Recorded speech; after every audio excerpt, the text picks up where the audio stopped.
All right, hello and welcome to the Population Fragmentation Simulator. So I designed this fragmentation simulator initially for students of my environmental biology course, and it's basically, it simulates a population, a meta-population of any number of fragments in any population size and tracks their allele frequency changes over any number of generations. So basically the only force that's driving evolutionary change in this population is genetic drift, or at least that's how this fragmentation simulator is currently set up. I'll probably flesh it out even more over time, or hopefully other contributors can do that as well. So the point of this video is just to give you sort of an introduction to how the whole thing is formatted. So when you navigate to this URL, populationsimulator.com, you'll see the landing page has a little introduction module which gives you some basic background information. If you click next, it'll take you to the objectives of the lab.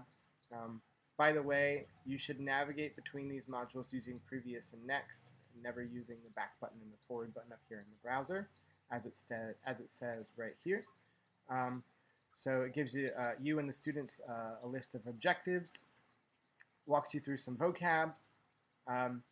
So when I teach this lab, I usually define these terms and sort of walk them through calculations of these various things beforehand. But it should be pretty self-explanatory, or a self-contained little web app here.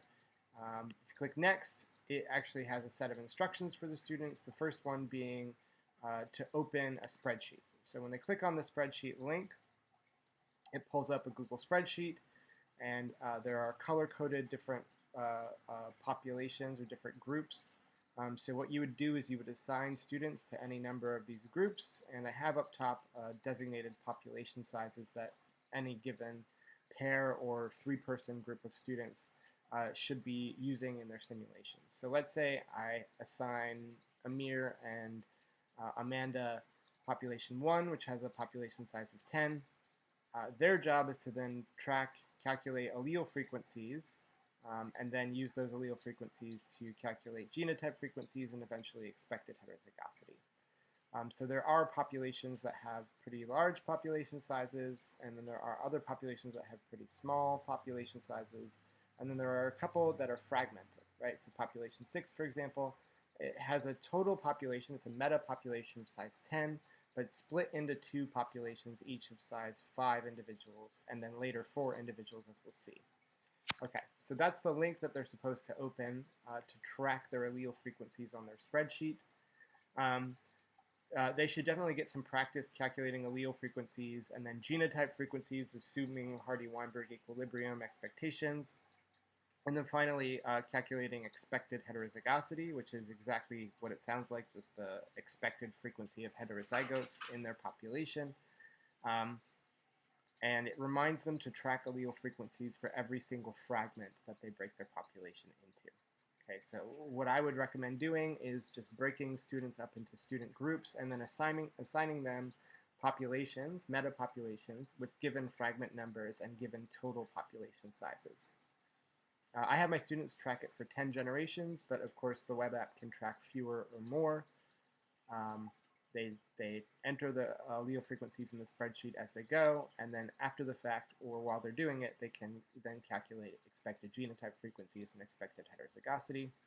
We then bring it together after everybody is done walking through the simulation and talk about it a little bit, and then there's a link at the end of the module to online worksheet questions. So you might be thinking at this point, this is a cool tool, but now you're married to all these Google Sheets and Google Forms that you did not design.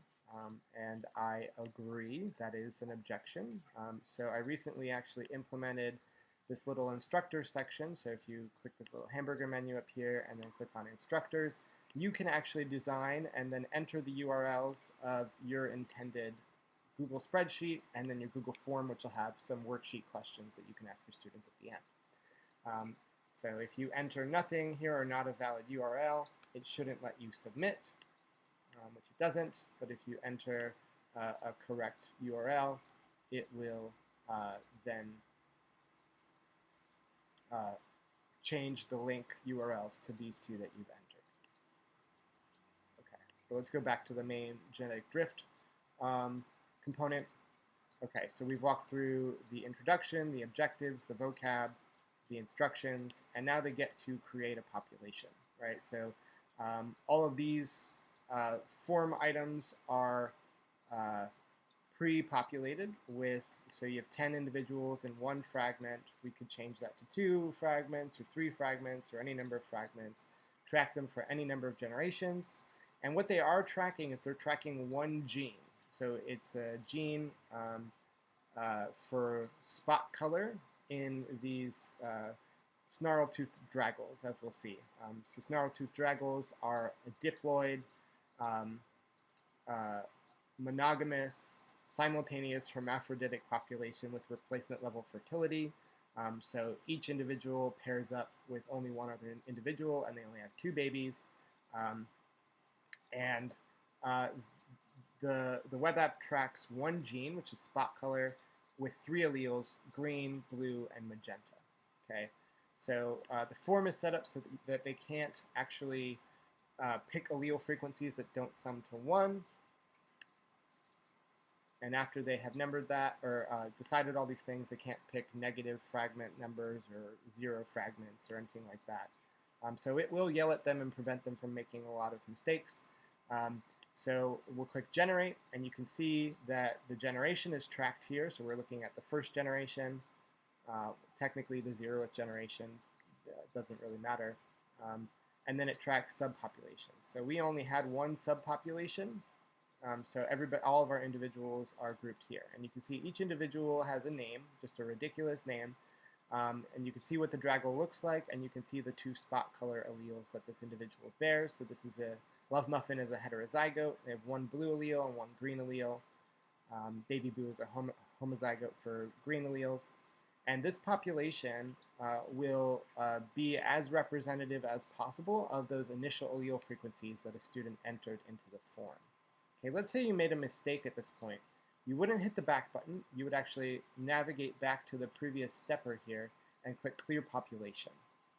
Okay, when you click Clear Population, it'll take you to the beginning of the simulation. Let's just skip those steps and go right to Create. And say we wanted to do 2 fragments instead of 1. Then we would see that there's a subpopulation 1 and there's a subpopulation 2, and these are reproductively isolated from one another. Okay, so fragmented. And each subpopulation has 5 individuals, so total N of 10. Okay, so at this point, after they've inspected their individuals, they can click I'm ready to answer questions, and they'll see a handy little table here that tracks all of the different fragments with the total population size and the count of all of the alleles for the blue, green, and magenta spot color alleles in their population. Okay, they're then asked a couple of questions about allele frequencies for the blue, green, and magenta allele of subpopulation 1. So let's say I click 0.75, that's not right, so let's say I click 0.5, oh there we go, we've got the right answer.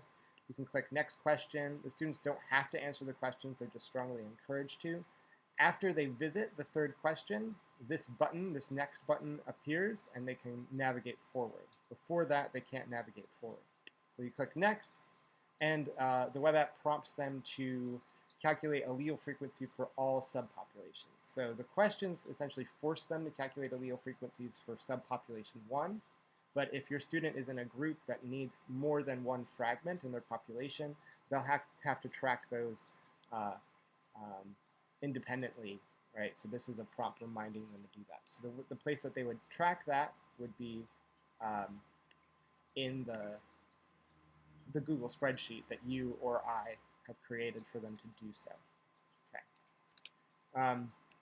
So after you click OK to that little alert, it then takes you to another little component here where you can shuffle and designate a random pair in this population to be each other's monogamous mates forever and ever, or until they die, next generation. Right? So it picked Chunky Bunny and Goofy as the first pair, and we'll shuffle and pair again, and you can see Little Dove and Sugar were picked next. And poor gorgeous is all by itself. So if you were to try to designate another random pair to mate, there aren't enough individuals who are eligible to pair up. So gorgeous doesn't contribute to the next generation at all. So both of these couples will go on to have exactly 2 offspring, which means in subsequent generations, subpopulation 1 will only ever have 4 individuals. Okay. And the same is true for subpopulation 2. So we'll shuffle and designate these pairs to mate, Silly Goose and My Beautiful Beloved, and then Uncle Upright and Honeycakes. So this is random. It doesn't look like it, but you're actually shuffling these cards around as you're picking shuffle. Okay. So if we click next, it'll actually take us to a new module where we need to make babies, right? So Chunky Bunny and Goofy got paired together in the previous module in subpopulation 1. Chunky Bunny, right, is a heterozygote for green magenta, and Goofy is a heterozygote for blue and green. So if they make a baby, this baby's name is Flame. It has a green allele and another green allele. So it got green from Chunky Bunny and green from Goofy. If you have them make another baby, right, this is Lambkin, green, blue. They can't have more than 2 babies as the program is set up right now, but of course this is open source, and you're free to contribute to this if you want to sort of change the parameters. I tried to set it up as generalizable as possible to make it easy for people to contribute improvements to the project. But basically what students would do is they would go through all of the pairs and have them make babies, and you can do this out of order. It doesn't matter. And after you have populated the entire next generation with offspring, it tells you congratulations, and you click OK, and it takes you back to the inspect population module.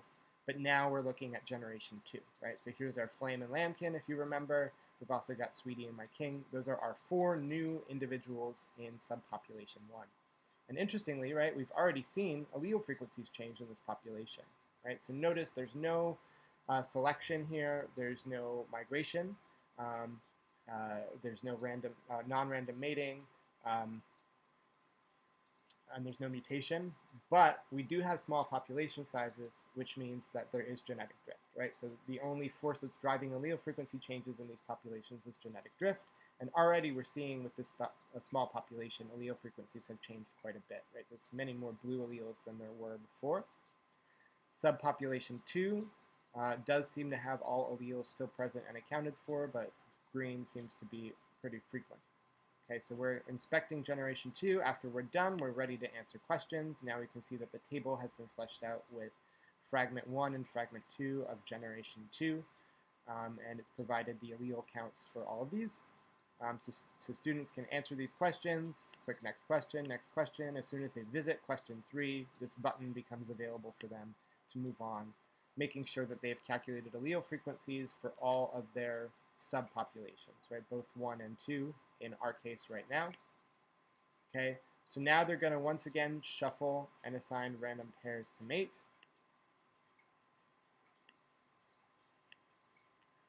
And once we've assigned all random pairs from all subpopulations, we'll click next and do the same thing, right? Make babies and so on and so forth.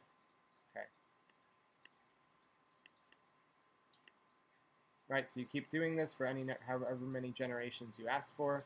I asked for 10 generations, so rather than boring you, I'm just going to go back and clear the population, right? So I clicked back to step 5, click clear population.